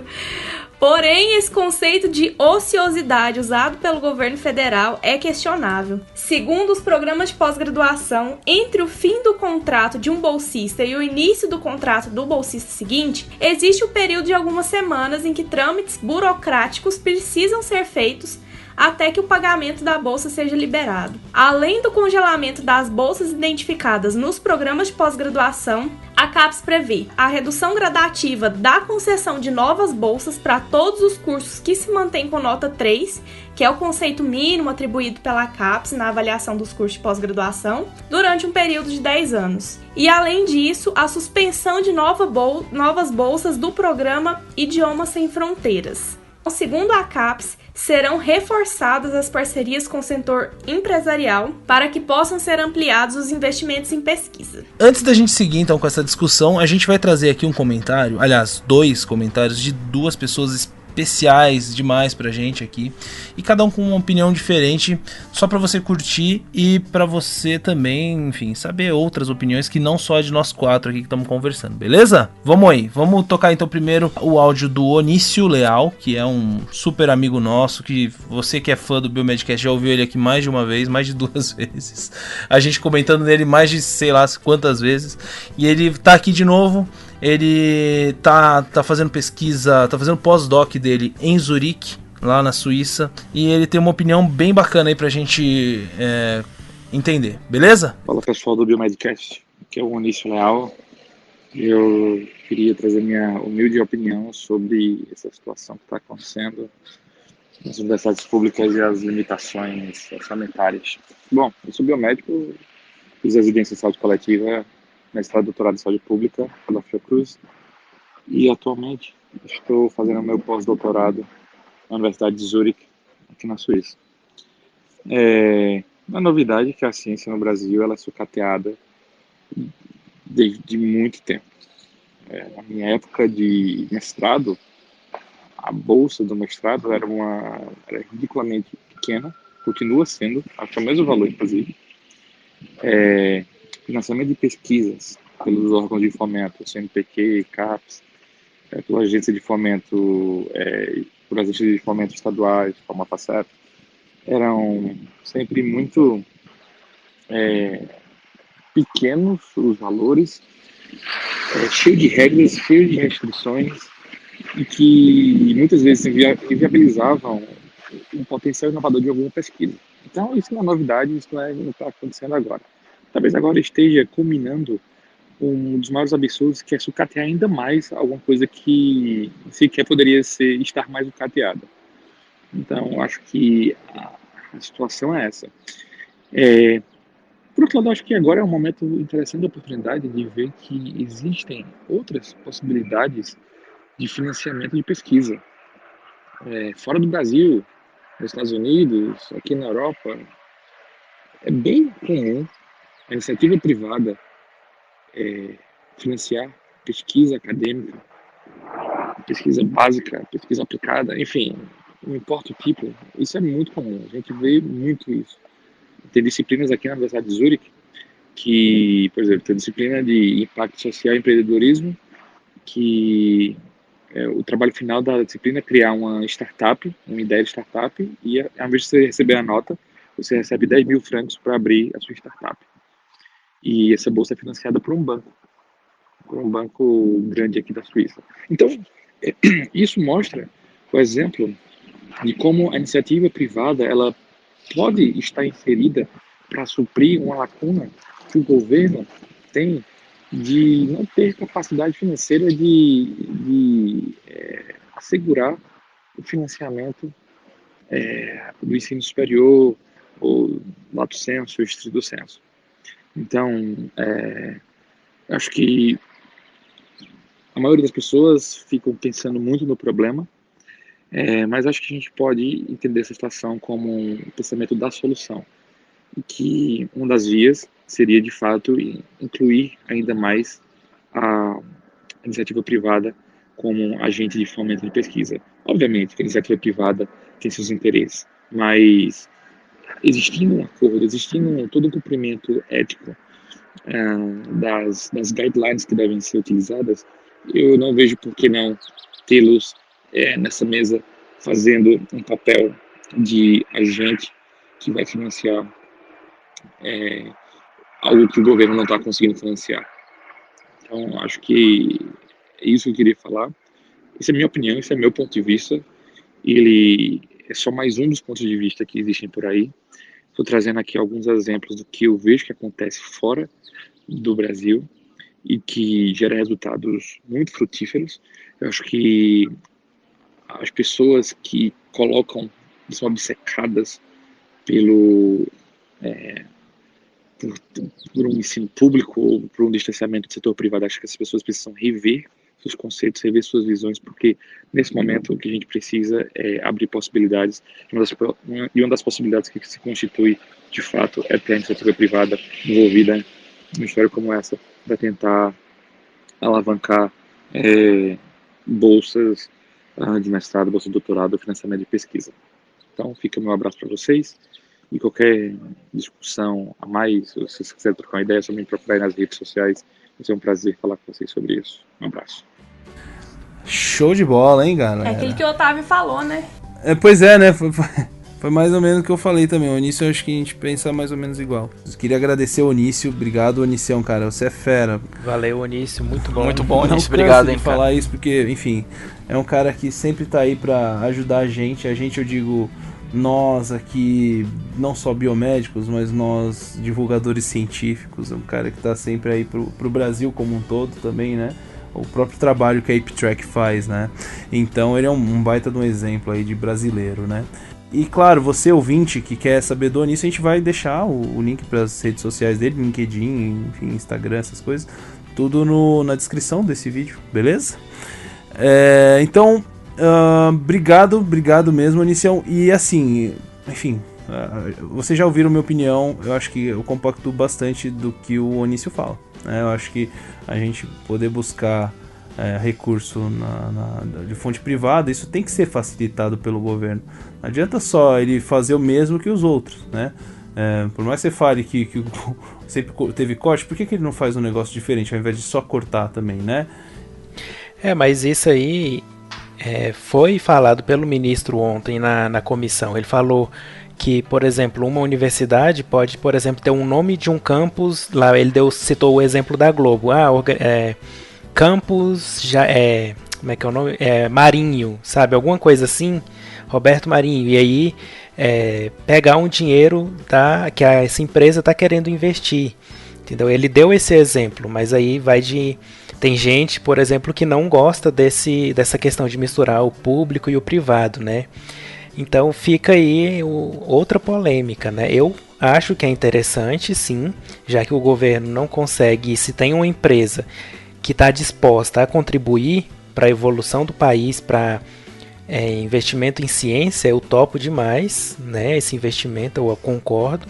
Só que a gente tem que tomar muito cuidado, né, com a questão de conflito de interesse, né? Mas a gente pode pegar como exemplo outros países, ver como que eles fazem lá essa parte, para não prejudicar também a credibilidade das pesquisas e tudo mais. Nunca, exatamente. E vocês, o que vocês acharam aí da opinião do Onício, Luiz e Carol? Eu concordo muito com essa parte de investimento privado e sem dúvida nenhuma é aquela coisa. A gente não pode deixar de enxergar que nos governos anteriores já foram havendo cortes. O problema é que você já chegou no limite. E aí é uma baita de uma burrice ou uma má estratégia você cortar do que já está pouco e do que é muito importante. Mostrando que, obviamente, estão fazendo algo que falaram que não seria feito. Então, realmente é complexo e assim, eu concordo muito com o que o Onício falou. Tem que buscar iniciativa privada, é uma coisa que o nosso laboratório faz muito. É a parceria com a empresa e, obviamente, a coisa é você não perder a sua essência de pesquisa, você equilibrar os seus interesses com o interesse da empresa. Obviamente isso é um grande jogo de acordos e contratos, etc. Mas é possível ser feito. Eu acho que você serve, né? Como que funciona mais ou menos assim? Você tá mais ligado nessa parte dessa parceria pública e privada. Como que você acha assim, por exemplo, se tem um incentivo de uma instituição privada, né, uma empresa, como que você acha que mantém a isonomia, a credibilidade da pesquisa sem ser assim, fazendo resultados para favorecer a empresa? Então, eu acho que isso é uma grande questão de acordo e eu tenho uma visão bem estreita sobre isso.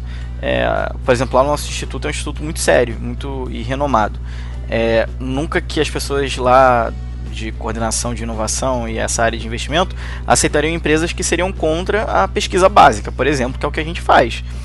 A questão é o seguinte, as empresas elas estão buscando mão de obra qualificada.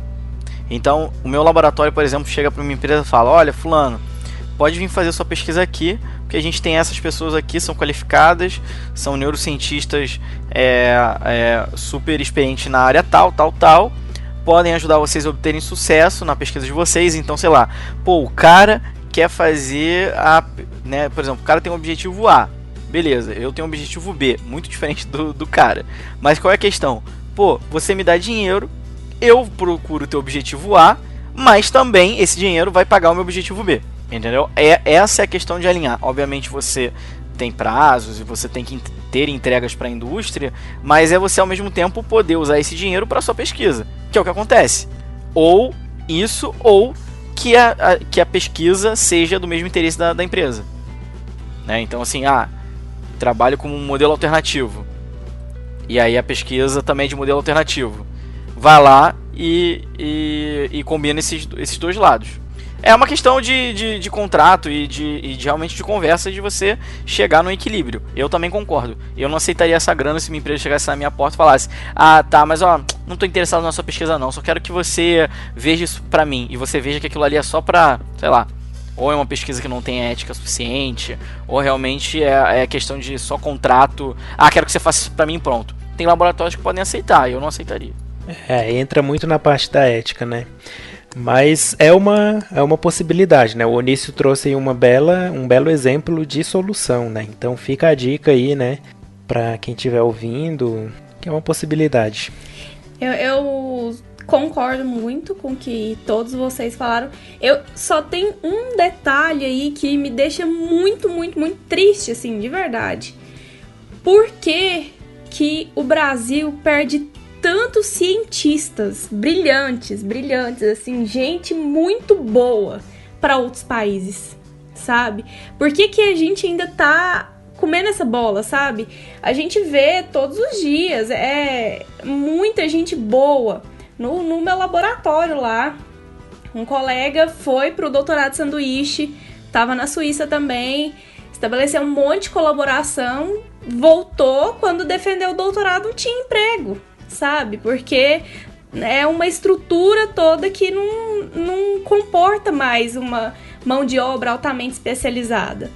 E aí foi trabalhar nos Estados Unidos. Então, assim, uma pessoa que poderia tá aqui trabalhando para criar conhecimento aqui no Brasil mesmo, a pessoa tem que ir para fora, porque aqui não tem uma condição adequada de trabalho.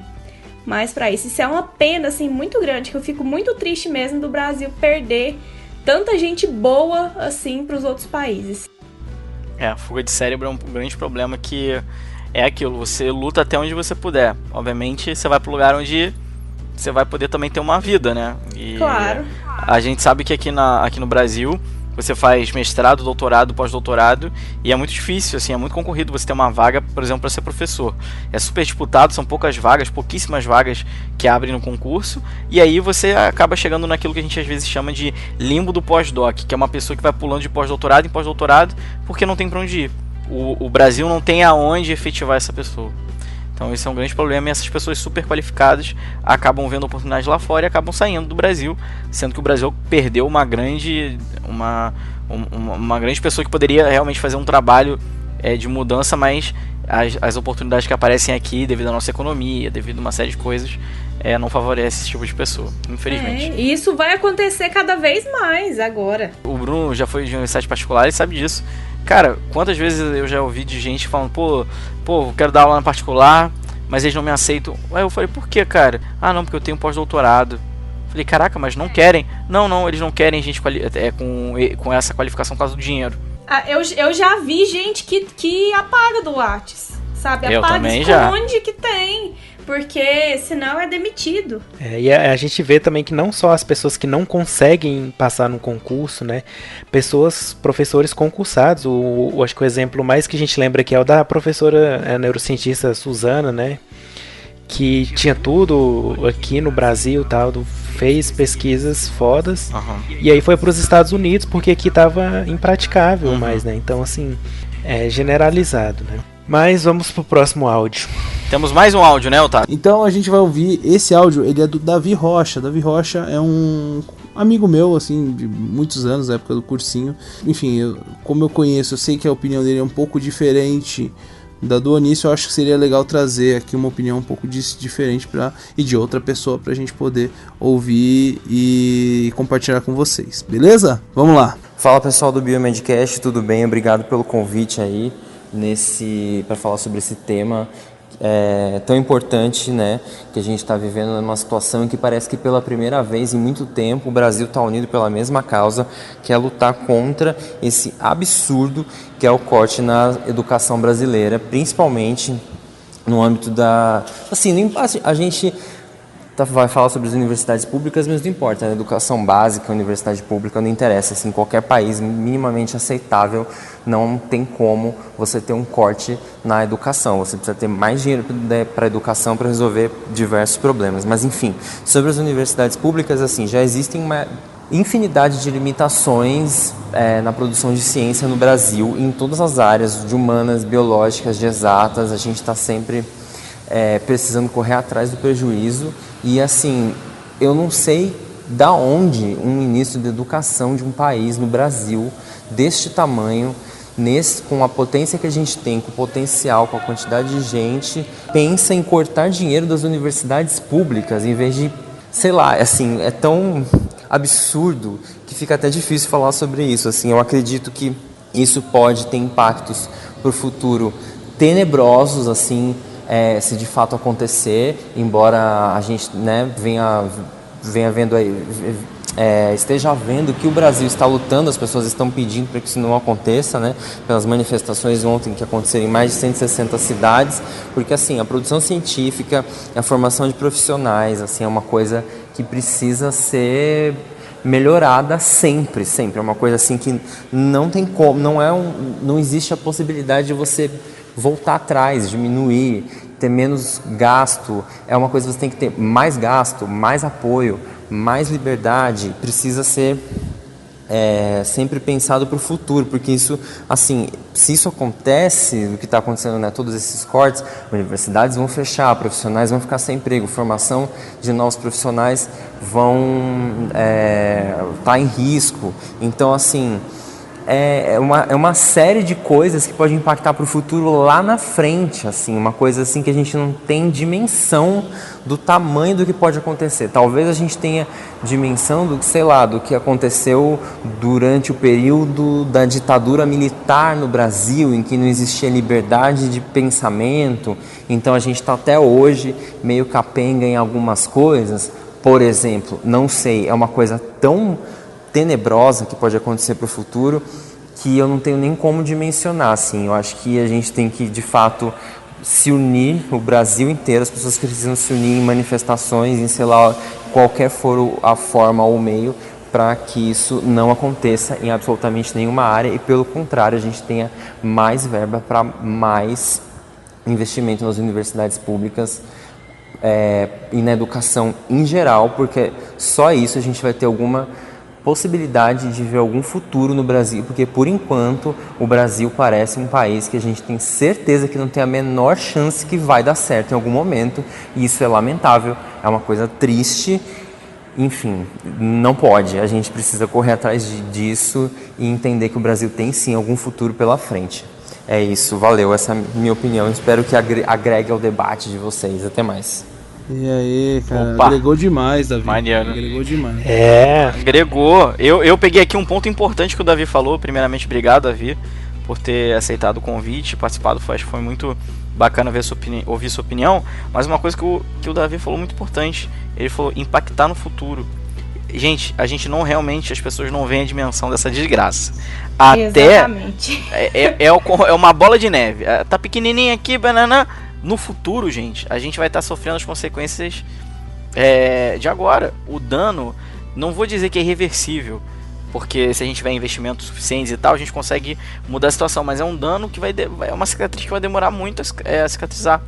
Vai ser muito difícil. Então, no futuro, a gente vai estar olhando para o passado, que é o nosso presente, e a gente vai estar pensando assim, caraca, quando estourou aquele problema lá, né, da educação, cortaram, provavelmente vai ser o ano que teve menos pessoas ingressando em mestrado e doutorado porque não tem bolsa, e aí vai ser a primeira vez que vão ter um índice de... vai diminuir a formação de mestres e doutores no Brasil, e com isso vai diminuindo o índice que a gente pode de produção científica e tecnológica, e aí por aí vai. E aí não vão ter pessoas para continuarem pesquisas, e a gente só vai ver muito no futuro. E aquela coisa, né? O dano... ele bate de um lado, mas aquela onda vai tomando conta, né? A tsunami vai quebrando tudo que tem ao redor. Então acho que isso que o Davi falou foi muito importante. Outra coisa que ele comentou foi o fato de unir o Brasil, e é realmente o que eu vejo. Teve muita união dos dois lados, tanto pessoas que são a favor do Bolsonaro, contra o Bolsonaro, etc e tal, na manifestação. Então assim, esqueçam essa minoria de pessoas que botaram fogo, esqueça as pessoas, sei lá, que estavam querendo criar realmente uma balbúrdia, que isso ali é bater e quebrar as coisas é balbúrdia, né, na minha opinião, mas as pessoas que realmente estavam ali querendo lutar, por mais que estavam com bandeira de partido, tudo bem, assim, é uma coisa que eu não concordo, mas estavam ali lutando, estavam ali por uma questão honesta, que foi essa desgraça. Então achei muito legal o áudio do Davi, e acho que somou muito mais também ter essa outra visão um pouco diferente do que a gente estava comentando até agora, né? Uma coisa que eu achei interessante que ele falou, mas no final, é que realmente a gente, tipo assim, não tem esperança, sabe? De tudo isso que a gente tá vendo, assim, a gente pensa, será que o Brasil nunca vai dar certo, né? Desde que a gente se entende por gente, essa luta, eu tô no mundo há 28 anos, sabe? Muita coisa melhorou, sabe, mas parece que é a trancos e barrancos, não tem um incentivo, não tem um pensamento, principalmente na parte política, de crescer o Brasil. Parece que é todo mundo egoísta ali, só querendo mamar mesmo no nosso dinheiro, sabe? Então, isso me deixa muito triste. A questão de, tipo assim, das verbas, a gente sabe que ao longo desses últimos anos o Brasil veio aí tendo muito prejuízo, tudo mais. Então, assim, realmente eu acho que não tem, né, de onde mais tirar a verba, assim, para investir mais, né? Eu acho que a gente tem que investir o dinheiro que tem bem, né? Gerenciar o dinheiro que tem, até essa crise passar e tudo mais. Mas, assim, concordo em partes com o que ele falou. Uhum. Eu também. Eu acho que o Davi, ele é um cara que eu já imaginava qual era a opinião dele. E assim, eu acho que eu concordo sim com bastante coisa, assim, sabe? Principalmente a questão do futuro, né? Acho que, como o Luiz comentou, o futuro, cara, o impacto que essas questões que a gente, enfim, muitas vezes não dá muita bola agora, no futuro isso vai ser... já é um impacto muito grande, né? E no futuro eu acho que isso só tende a aumentar, como o Luiz falou, uma bola de neve, né? Então, se hoje eles criticam que o ensino no Brasil tá meia boca, né? Como ele disse na entrevista lá nos Estados Unidos, né? Que não tá indo muito bem, que não tem muita produção científica, não sei o quê. O que ele acha o que ele acha que vai acontecer cortando, né? Pois é, gente, tipo, ele é o presidente, ele fala, o povo não sabe qual que é a fórmula da água, não sabe quanto que é 7 vezes 8, tá, mas você que tem que mudar isso.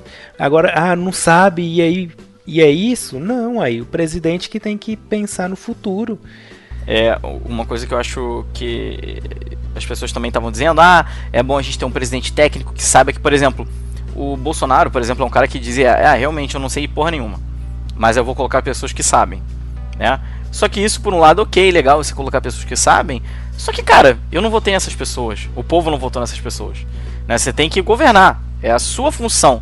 As pessoas estão acreditando na sua capacidade de escolha sobre as coisas, né? A gente já tem visto que são escolhas horríveis, né? São escolhas erradas que estão sendo feitas porque são essas consequências. Agora, o que me chama mais atenção, acho que nisso tudo, é o fato de que ele não tá vendo o problema que vai acontecer. E aí o que vai acontecer? Vai piorar, vai passar um novo governo, aí o próximo governo vai dizer, mas no governo do Bolsonaro, olha como ele que deixou aqui. Aí ele vai lá e faz uma cagada, aí 4 anos depois vem outro governo, esse governo fala, mas há 8 anos que tá tendo corte, o que eu ia fazer? E aí fica. Aí é só ladeira abaixo. É ladeira Aí abaixo. fica um colocando a culpa no outro e ninguém chega Exato. numa solução e vamos fazer isso, Exato. vamos levar o Brasil pra frente, vamos. Não, porque foi tal governo que fez isso, a gente não tem o que fazer, Não tinha como. sabe? E perde tempo É. nessas Muito picuinhas. O problema é que a gente volta naquela questão lá de que a maioria da população não sabe o que um cientista faz. Eu não sei se... Eu já cansei de falar, mas eu não sei, por exemplo, se meu pai, mas minha mãe, se eles sabem que eu sou uma cientista, sabe? Se eles sabem a importância do que foi o meu trabalho de mestrado e tá sendo agora o meu trabalho de doutorado. Então, aí as pessoas agora, a curto prazo... Se todo mundo parasse de fazer pesquisa, a maioria da população não ia estar muito preocupado, porque não ia ter um grande impacto. Mas é isso que vocês falaram mesmo, daqui 20 anos, como é que vai estar? E quantos anos não vai demorar para voltar depois? É complicado. E essa questão eu acho que é até bacana comentar aqui. Uma ação que o Bruno tomou aí esses dias, eu achei bem bacana, viu, Bruno? Acho que é interessante a gente falar isso pro pessoal aí que faz pesquisa, que tá ouvindo a gente até agora, né? Depois de tanto tempo. Uma das soluções, né? Já que a gente não pode mudar a política e tudo mais assim, né? Ou até pode, né? Se você quiser se candidatar e tudo mais. Mas assim, a gente pode mudar a percepção da sociedade sobre a ciência, sobre o cientista e quem sabe ter ele do nosso lado, né? Então eu publiquei lá no blog esses dias, saiu um artigo na PLOS ONE falando que o uso de selfies, né, de um pesquisador que tira uma foto dele mesmo num ambiente científico, mexendo lá no equipamento, no material científico, sorrindo, né, ajuda a população a mudar a percepção sobre o cientista. Porque o que eles viram? Que é um estudo lá dos Estados Unidos. Então eles viram que a população americana não confia no cientista. Ele respeita, sabe que o cientista é competente, mas não tem a confiança, porque eles acham que o cientista é meio que inescrupuloso. Tipo assim, pode fazer várias coisas para se dar bem, manipular, alguma coisa assim, sabe? E meio que a mídia também traz alguns estereótipos. Então acaba que a população entende que o cientista é competente naquilo que ele faz, mas não confia nele por causa dessa visão errada que a gente passa, né? Então, o artigo sugere que a gente tire, né? Não, por exemplo, ao invés de tirar a foto de uma placa de Petri ou uma pipeta, a gente tire uma foto segurando esse objeto, mostrando ele sorrindo, para ter uma empatia maior da população, para saber que os pesquisadores, os cientistas são gente como a gente, né? Então são pessoas normais tentando investigar coisas novas, produzir conhecimento e não deixar que a gente fique nesse grupinho afastado da população, né? Então se a gente consegue mudar a percepção da população sobre o que é ciência, sobre o que é cientista, isso ajudaria muito até a população do nosso lado. Aí a gente não veria, por exemplo, esse movimento anti-vacina, não veria esse movimento aí da Terra plana, né, essa teoria da Terra plana. Então a gente meio que se isola, né, por vários motivos dentro do laboratório, dentro da academia, e fica um pouco longe da sociedade. Então, se a gente pudesse mudar essa percepção sobre o que é o cientista, ajudaria bastante. E o artigo lá tem 23 páginas, é muito interessante, quem conseguir ler inglês, né? É muito legal mesmo. E aí eles fizeram lá com mais de 1.600 pessoas, mostraram várias fotos diferentes e as pessoas conseguiram ter mais empatia, né? Ter mais simpatia por aquelas pessoas que estavam sorrindo, pesquisadores no seu ambiente de trabalho, né? Ao invés daquelas imagens que só mostrava lá o reagente ou o equipamento, né? Então, às vezes a maneira como a gente se mostra para a sociedade pode mudar essa percepção. Então, achei bem legal esse estudo. Excelente, cara, excelente.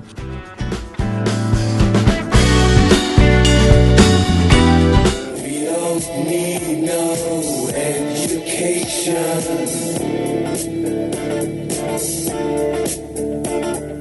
We don't need no education.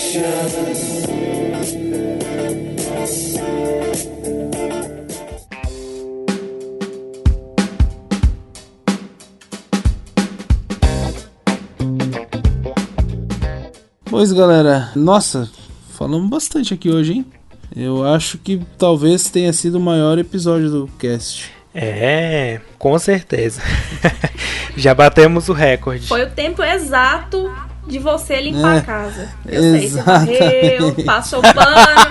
Foi o tempo certinho, já tá quase acabando. Certinho, já tá quase acabando. Lavar a Carol. vasilha, Carol é pegar profissional o da ônibus. podcast, né, cara? Fazer aí sua caminhada, sua corrida, os seus, sei lá, 40k, sei lá. Eu ia falar seus 5k, né? Mas não 5k em 2 horas. Mas enfim. Mas enfim, gente. Mas se você chegou até aqui, se você, enfim, ouviu tudo isso, e se esse bate-papo foi importante pra você, não deixa de deixar a sua opinião, por favor, tá? Ela é muito importante pra gente também. Só não xingue, né? Pode xingar, pode xingar sim, não tem problema. Deixa um comentário crítico, mas que educado, né? Pode ser contra, pode ser a favor, mas saiba se portar, né? Porque assim a gente pode ter um debate. Claro. Né? Porque só xingar por xingar não vai nada. resolver nada, né? A gente tem que aumentar a nossa educação. 2 horas de programa agora, quase 2 horas, isso é só o início da discussão. Isso não é nada ainda. Isso é só pra vocês iniciarem o pensamento e assim, peguem tudo isso que a gente falou, acho que tivemos opiniões incríveis aqui, divergentes, mas super bem fundamentadas, né? Então, assim, escutem tudo que a gente falou, que a gente conversou, reflitam e formem, né, a opinião de vocês, né? E entendam de verdade pelo que a gente é contra aqui. A gente está sendo contra, a gente não tá falando aqui, contra o Bolsonaro, não sei o que. A gente está aqui contra esse corte, congelamento e etc. que fizeram. Né? A gente só quis mostrar um pouco do quanto prejudicial. Não falaria nem que a gente é contra, mas sim que a gente é a favor da educação. Ponto. Né? Então, isso, acho que fica mais bonito. Ponto. E aí, infelizmente, para isso a gente tem que protestar contra algumas coisas que estão acontecendo, né? Sim. Carol, o que você tem a dizer? Final. Então, eu acho que é isso mesmo. A gente não tem que se dividir mais ainda, não. A gente tem que se apoiar, tentar conscientizar uns aos outros. Quem votou e tá achando ruim, tá no direito de achar ruim mesmo. Tem que reclamar. Quem não votou também. Agora não é uma questão mais ideológica, partidária ou seja o que for. É algo em defesa da educação mesmo, isso impacta a vida de todo mundo, direto ou indiretamente.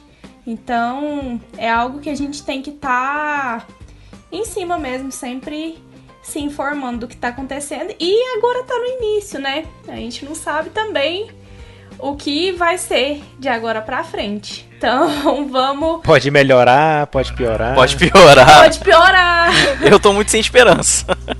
Então assim, eu inclusive tô esperando o resultado de uma bolsa que pode ter sido entendida como ociosa, sabe? Isso me impacta diretamente. Então, a gente tem que tentar acreditar de que as coisas vão melhorar, que esses cortes vão sofrer uma reversão, que tudo pode voltar ao que tava, que já não tava bom, mas que não vai ficar tão difícil assim. Pois é, gente, eu acho que foi assim, não pelo tempo, acho que é uma discussão aí que não tem tempo, né? Acho que não é pra agora. Eu acho que se você tá ouvindo isso aqui em 2022, né?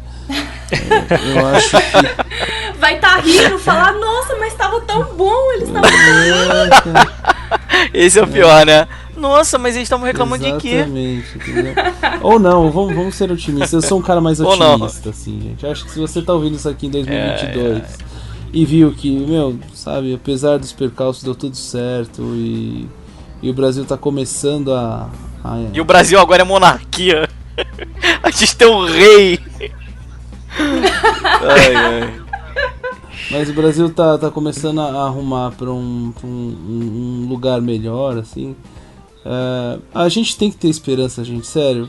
Por mais que enfim, tudo esteja mostrando o contrário, gente. Porque se a gente perde esperança, é verdade, se a gente perde esperança, sabe, vou embora, entendeu? E vontade não falta. Mas enfim, a gente não pode perder a esperança, porque a gente pode ir embora daqui, a gente pode morar em outro país aí, enfim, mas a gente nunca vai deixar de ser brasileiro, tá? Então a gente não tem jeito, a gente precisa torcer pelo nosso país. E queria agradecer a todos aí que participaram, a Carolzinha que se dispôs a ficar aí com a gente 2 horas aí, e contribuiu bastante. Sempre. Você Mandou já muito bem. é convidada cativa já. Ao Onício, né? O Onício que sempre está aí contribuindo com a gente. E ao Davi, que é a primeira vez que ele participa aqui. Espero que ele tenha gostado, né? Vamos ver se ele vai ter paciência de ouvir tudo, né? Mas eu acho que vai sim, vamos ver. Tomara que dê certo. E principalmente a você, nosso querido ouvinte, que ficou aí 2 horas praticamente ouvindo toda essa discussão aqui tão importante, né, pelo momento que a gente está vivendo, e não só para agora, mas enfim, para o nosso país como um todo, para os nossos objetivos, inclusive os objetivos do Biomedcast, que é fazer a divulgação da ciência, né, no nosso país. Então, por favor não, meu muito obrigado. Tenho certeza que a gratidão não é só minha, é dos meninos também, da Carol. É isso, gente. Nossa, eu acho que hoje foi assim um episódio que eu tô me sentindo aliviado. Também eu vou dormir melhor, cara. Ficou tanto tempo sem, agora deu pra matar a saudade. Tinha que dar, pois é. Eu tô aliviado por isso também, eu imagino. Agora aguento. Já vale por 2. Porque eu tava querendo tanto falar essas coisas. Eu tenho só uma coisa pra acrescentar. Pra quem não conhece, pra quem ainda gostaria de mudar um pouco o seu conceito que tem a respeito de pesquisa, sobre pós-graduação, ou o que nós que somos alunos de pós-graduação estamos lá no dia a dia. Quem não sabe o que é isso, a importância disso, eu me disponho a esclarecer. Quem quiser pode entrar em contato comigo. Eu posso te falar o que eu faço na minha pesquisa, eu posso te falar a importância que isso teria para a sociedade. A gente pode bater um papo a respeito disso. Excelente. Então você aí que está interessado, a Carolzinha pode conversar contigo aí, enfim, né? Carol, você que tá aí agora, então, pro ouvinte que quer te encontrar, onde que ele pode te encontrar? Então, para quem quiser entrar em contato ou discutir ou conversar sobre alguma coisa, eu tô no Instagram, Carolina NRP.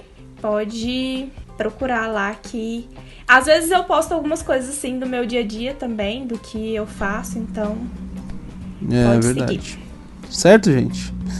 Então é isso, Carol. Obrigado pela sua contribuição. Obrigado, ouvinte, pela sua paciência. Muito obrigada, Nossa, gente. Um prazer enorme.